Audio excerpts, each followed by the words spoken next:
Tell us what happened. So it was one of the wildest nights I've seen in Atlanta. There was a shooting at the bar next to mine. I'm a bartender at Sugar Factory at Atlanta.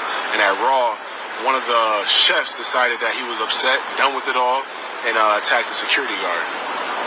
What'd you hear? Huh? What'd I hear? Well, I'm sitting there trying to serve my guests, and there was the biggest boom. So we all thought something dropped. We all thought something fell. But it ended up being, an attack. And it was we're in Midtown, you don't expect those things. Hit one if you tired of hearing that. You don't expect that here. This doesn't happen here. Look, dude. They're subscribed to Op Nation News. They know that happens in Midtown, Buckhead, everywhere, all the time. That's why they're trying to bring the National Guard to Atlanta. Not because this happens in the hood or in the deep, deep trenches, Southwest Atlanta. No, this happens everywhere, all day long. Cat's out of the bag, man. You guys got to stop saying that stuff. This is Midtown. This is Buckhead. I can't believe this happened here. The legacy of Keisha Bottoms' administration as mayor of Atlanta will be getting felt up by Biden on numerous occasions, snuggling up with Biden, and destroying that city and making it unsafe for Black people, people of the sun, making it so people of the sun are killed far more regularly than they already were, which they were being killed at an absurd clip before. We're in Midtown, you don't expect those things. All in all, if you would, give us a little background. I understand there's a little history here with the person that's been identified as the chef. There's been some discontentment with things? For sure. So, there's a chef. Obviously, the argument that happened was there was a chef that attacked a security guard, but it wasn't even that the issue. Unfortunately, the chef has been agitated, upset with some of the staff members there. It's been a consistent thing. He got into an argument with the bartender, and the security guard had to step in, and unfortunately, was shot because of it. Mm-hmm. And now this happened inside the restaurant, correct? Yeah, right in the front of the house. And I'm assuming there are a bunch of folks in there Thursday night. So. Oh yeah, there's guests everywhere from just that restaurant, the restaurant surrounding. I know multiple of my guests heard it and ducked, and we're a 5-star restaurant. We're not trying to do that, and it's absolutely insane that this actually happened today. To your surprise, the likelihood of this or something like this would happen? You're not expecting it. People come here to relax, put their shoulders down. They're hardworking people all around us. This is where you enjoy yourself. This is where you have a drink to celebrate life. We have birthday parties every day at Sugar Factory. And it's like, you're not coming here to bring your kids here, but it's just so surprising. And I'm so glad that things like this don't happen, but today was a wild day. So this shooting happened at which restaurant? This happened at Raw today, but I said it shouldn't happen on Peachtree. I said at Sugar Factory, something like this will never happen, so it's just so absolutely insane.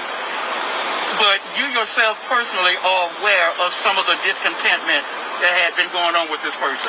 Yeah, you hear all the time. Being a bartender, there's people in the area that we talk. There's pubs, there's things where all these conversations happen, and this should have been handled. There's no reason why this shouldn't have been dealt with. This conversation already happened. Shouldn't have been a problem. And again, the argument was between the chef and the bartender. Yes, and it's crazy because that's management. Handle that. Absolutely handle that. And it's so unfortunate to have to put our guests into this situation, the workers into this situation, and just the people of Atlanta. We're here to relax and have a good time. This is summer. We've been waiting a long time for this. And also new this morning, Morehouse's associate athletic director is on administrative leave following a double shooting. Dr. Philip Thomas was booked into the Fulton County Jail following the incident stemming from last month. A witness told police Thomas got into an argument with two people over fraternity things. At one point, a man involved in the fight ran toward Thomas, and that's when he shot at him, allegedly. The bullet passed through the first victim and hit a second person in the leg. Morehouse released a statement saying, in part, they will monitor the APD investigation. The associate athletic director at Morehouse College.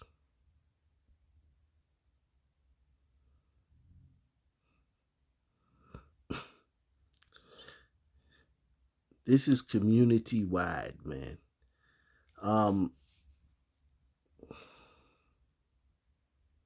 One of his frat brothers ran at him, so he shot him. If frat brothers can't feel like, damn, we can't just duke it out, or if you try to do something to me physically, I'm going to shoot you.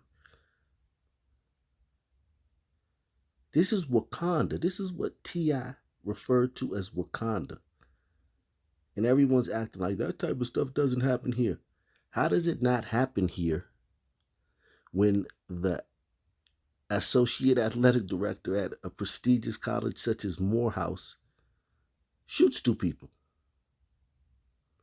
Unarmed people.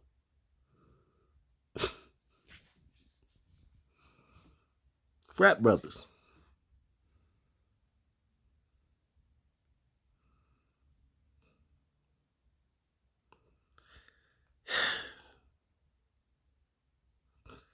And listen, man, it's the culture.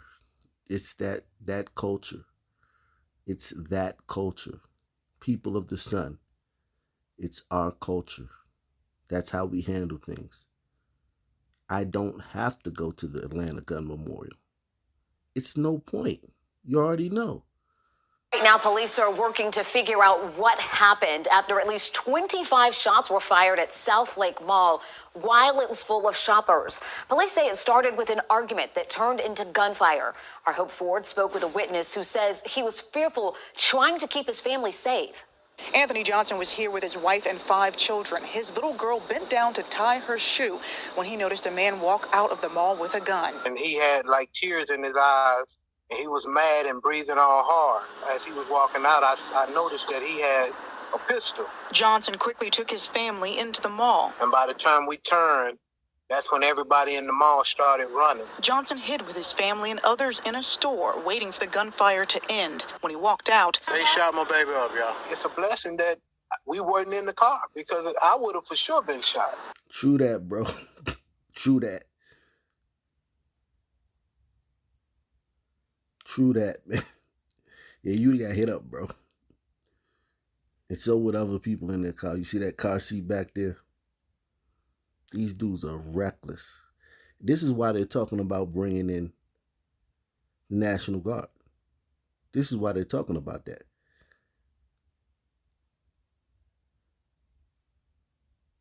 And everybody's going to act like it's just crime, gun violence. No, it's not gun violence. It's sun violence. People of the sun being violent all the time, everywhere. Restaurants, frat parties, malls, everywhere. And hit the like button, subscribe. Make sure you take the $5 challenge. Also, make sure you get a channel membership, because I got a bunch of super quality. I think the members only videos I'm making are even better quality than the videos I do for the public. I'm not trying to do that, but I just think they are. When I look at them, I'm like, dang, these are topics that I'm not shortchanging you. Get a membership. I see a lot of you guys getting the membership. Get a channel membership and enjoy that content. Tons of content going to be coming your way if you have a channel membership. So you can enjoy the premieres with everyone else. And then you can also get other stories, content, more content that everyone doesn't get. So big things coming up. That's when everybody in the mall started running. Johnson hid with his family and others in a store, waiting for the gunfire to end. When he walked out, They shot my baby up, y'all. It's a blessing that we weren't in the car because I would have for sure been shot. Like others, Johnson stood in disbelief, thinking of his children. What do you tell your kids? You just had to see something like that and kind of see that fear. That's a good question. It's crazy because it's like, what's left for them? The fear of what could have happened, kind of overwhelmed me. But then it was like, it kind of pisses you off because of the fact it's like, enough is enough. When is the stupidness going to stop? And there's always going to be somebody innocent, or the innocent bystanders are always the ones that suffer. I swear, you could take a mashup of all the witnesses, family, victims, passers-by, people interviewed on the street, on all these videos I do, on all these news clips, and take them all and mash them up. Just run them in a montage into the sound just like one of my videos. Ain't nothing but a whole bunch of cooning going on when you talk to these people of the sun after these incidents. Okay? Nothing but a whole lot of butter biscuit eating when you talk to these people of the sun. That's a good question. It's crazy because it's like, what's left for them? The fear of what could have happened, kind of overwhelmed me. But then it was like, it kind of pisses you off because of the fact it's like, enough is enough. When is the stupidness going to stop? And there's always going to be somebody innocent, or the innocent bystanders are always the ones that suffer. 7 people were detained. 1 man was shot in the leg, and at least 3 people were treated for anxiety attacks. We're working to find out if all 7 were actively involved in the shooting and if all will be charged with what happened. Breaking right now, folks, this is a live look at the U.S. Capitol where another Metro Atlanta man was charged in connection with the January 6th insurrection at the Capitol. Now, within the last couple of hours, the Department of Justice announced that 46-year-old Kevin Douglas Creek of Alpharetta is facing several federal charges right now. And these are pictures the FBI released of Creek as part of their criminal complaint. Court documents say that he was caught on body camera video hitting an officer and kicking another one. It also says that Creek was carrying mace and a boot knife at the time. And this is what I'm telling you. I promise you, if you talk to a black person that has not just had a traumatic incident happen to them at the hands of another Wakandan, this is what they're talking about. 6 months later. Academics, don't talk to no academics. This is what they're talking about. The Capitol riots. Don't talk to no boulets living in a nice black suburb. This is what they're talking about. The Capitol riots. Those 50 and 60-year-old white people, most of them like business owners and retirees. And now that we know that Officer Sicknick died of a stroke that night after talking to his mom and telling her he felt great, after not being beaten with a fire extinguisher, as we were erroneously told for months by the mainstream media. Knowing that no one died that day but Ashley Babbitt and a couple of the old Capitol rioters that had heart attacks.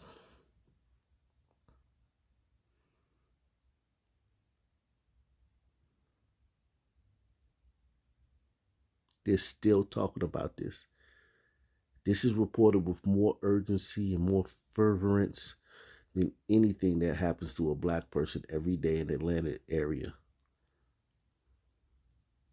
And trust me, when they bring the National Guard, they're going to try to tie this as one of the reasons. Well, there's a big presence of white supremacists in Atlanta. That's why we need the National Guard in there. The chief looks to other agencies for assistance. There's one group that won't be on his list. Chief Bryant says that he's not going to call on the National Guard to help fight crime in the city. Fox 5's Moore Stiggs is here to explain why in this exclusive report. On a hot summer night, Georgia National Guardsmen lined up in front of Lenox Square to protect the mall stores from looters. It was the turbulent time of street demonstrations. Now in Atlanta, there is a different kind of crisis, a broader crisis that City Council President Felicia Moore discussed with the police chief. Getting enough manpower to get on top of crime. Hold on. That's the problem? Getting enough manpower to stay up with crime? Look at the way they frame these things. That's not the problem. The problem is people of the sun shooting other people of the sun all day, every day, for big things, small things, minor things, little things, stray bullets, this, that, dirt, all the time. That's the problem. Everywhere has crime. All these big metropolises will have crime. The problem is that people of the sun are chasing each other down the highway, killing people on the highway, killing people everywhere, all the time. That's the problem. Yes, you defunded your police. You ostracized your police force. You made your police the enemy. Yes, you did that. Yes, that's a sidebar problem. Yes, that has partially led to the explosion in crime in your city. Yes. I'll give you that. Yes. But the problem is not the police. Stop blaming them again. Now you're blaming the police again. That's what I want you guys to understand. They're blaming the police again. Now in Atlanta, there is a different kind of crisis, a broader crisis that City Council President Felicia Moore discussed with the police chief. Getting enough manpower to get on top of crime. Felicia Moore, the City Council President, brought up a provocative idea. One question that has come up several times that I will ask you about is they've asked about deploying the National Guard. I think it's a bit premature to bring in the military. They aren't equipped to do that type of response. I would have to agree 100% with the chief. He is Vincent Velasquez, a retired Atlanta homicide detective. The National Guard are not police officers, and police officers have to operate within a different set of rules. If the Guard is not the right thing to be considered, then how can police commanders address successfully a myriad of issues? Ranging from street racing, where additional law enforcement resources, local and state, have helped, to car crimes, to street muggings, leaving innocent victims staring at a gun barrel. When you move your resources from one side to the other, you leave yourself vulnerable on the backside. Literally, it's kind of like a mobile response force. And why are there so many gun crimes? 2 reasons, says Velasquez. Once they're arrested, they make bond. It could be a year before this case is adjudicated and they're back on the street. On the other hand, we have people who have been committing crimes that are not career criminals, that an altercation ensues and a gun is produced and someone's shot. Thank you, Velasquez, for being honest, man. See, a cop on the street tells you what's happened. They commit a crime, they immediately out the next day. So now you're a shooter. You just shot somebody, either killed them or shot them, or shot up something. And you've seen a judge, everyone knows you've done it, or even though you're presumed innocent until guilty, but you've been arrested, you've been taken down to the police station, not killed, like every black man is killed when they get taken to, when they get arrested. You're one of the lucky ones. You weren't killed. They didn't knee you to death, and they took you to the police station, fingerprinted you, threw you in a cell. The next morning you saw a judge, and then you were released back into society. The entitlement, the emboldenment. You still got beef for that shooting you just did. Even if you don't got beef for it, you feel like Superman. Listen, man. Shooting guns, the feeling when you squeeze that trigger and that thing come out. And I'm just talking about on 4th of July. Like shooting off guns at 4th of July. Or at the range. shooting someone, pow, pop, pop, pop, and being home the next day and knowing it will be a year before any consequences come your way. And you're a thug and you don't think, you in your mind, you lucky if you live the next week or the next month. That's zero consequences. If you out here living, you Atlanta thug in the streets, carjacking people, robbing people, shooting up malls, and they catch you, throw you in a cell, and let you go the next day, and then you back out into that world. Now you got a little reputation, a little status, or a little more status, more reputation. You got wind beneath your wings, man. A lot of dangerous dudes walking around these metropolises, man. A lot of dangerous dudes, man. Now you run across that same dude who just shot somebody and got out. What is going to make his low IQ, small prefrontal cortex mind think, I'm not going to do it this time because I'm going to really get in trouble? No. He's thinking the world is different than how you think. You're law-abiding. He's thinking man, he's more likely to shoot the next person he gets in an argument with. And that's what the second part he talked about. The circumstantial things where it's just somebody gets an argument, there's a misunderstanding, and a guy produces a gun and shoots somebody.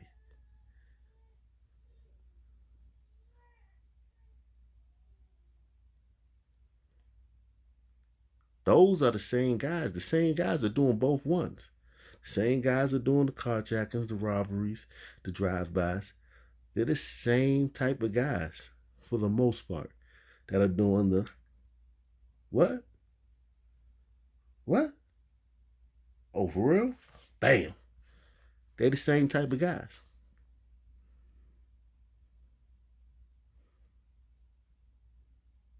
That's the problem in Atlanta. And if you're not going to send in the National Guard, a lot of black people are going to get killed unnecessarily. And why are there so many gun crimes? 2 reasons, says Velasquez. Once they're arrested, they make bond. It could be a year before this case is adjudicated and they're back on the street. On the other hand, we have people who have been committing crimes that are not career criminals, that an altercation ensues and a gun is produced and someone's shot. And the retired Atlanta detective says law-abiding citizens contribute to the gun problem. How? Well, it's because of what they leave inside their vehicle, a weapon. Guns are the #1 item thieves look for when they break into your car. So now it's our fault. So it's the police fault for not having enough officers after you basically told them that if a guy beats them up and takes their taser and shoots it at them and hits them with their own taser, that if they return fire, they're going on death row. And a lot of the police officers subsequently left for other jurisdictions or just retired altogether, like our brother Velasquez. And now there's a shortage of manpower. So it's the police fault. And then it's also us, law-abiding citizens, who now are forced to carry guns because we don't have the police to protect us. But it's our fault for leaving them in our car. That's why I encourage you guys, man. Subscribe if you haven't. Make sure you take the $5 challenge, hit the like button, subscribe to all my channels. Get a channel membership. Lots of great stories, members only, content coming your way. And I mean it. Great members only content. I'm talking about fantastic stories. Because it's our job to really report the news. Because these guys are just, they're not for the people. And I'm for the people. We're for the people. Salute to all the mods. Peace. I'm out.